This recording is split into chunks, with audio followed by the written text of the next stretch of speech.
to wonder whether some of these folks would have made those comments had they been face to face with Marty and not on social media. I kind of wonder about that.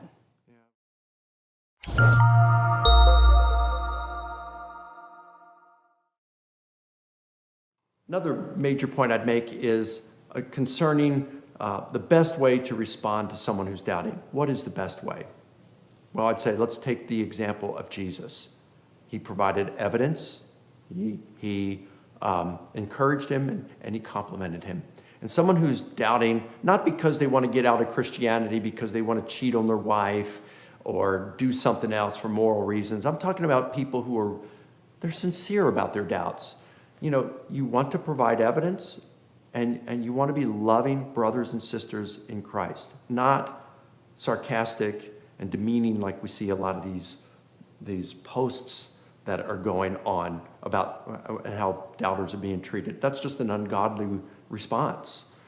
It's easy to do it because it's social media, and we just don't think a lot. I have to wonder whether some of these folks would have made those comments had they been face to face with Marty and not on social media. I kind of wonder about that. Yeah, we need to keep in mind that God is going to hold us as followers of Jesus accountable, even for just our idle words. We have to give account for our words, whether that's vocally or on the keyboard. And sometimes, our guards can be down, but we got to watch what we say. And what we say should be edifying, shouldn't be to tear someone down and to judge them. So let's not rebuke doubters for doubting.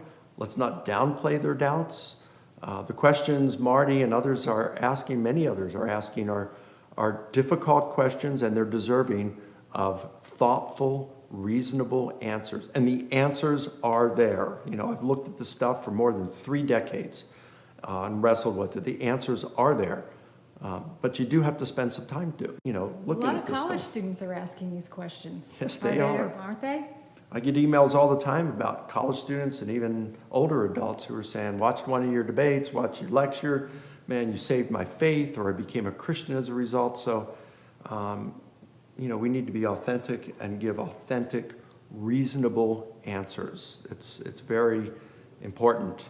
We need to give people as well the freedom to doubt without rebuking them for doing so. Look, the disciples doubted. They'd been with Jesus. They saw him do miracles. He predicted his death and resurrection. And yet it seems like, with the possible exception of John, the son of Zebedee, none of the disciples believed the testimony of the women that the tomb was empty because Jesus had been raised. They had to see Jesus to change their mind. We don't get that, So the disciples...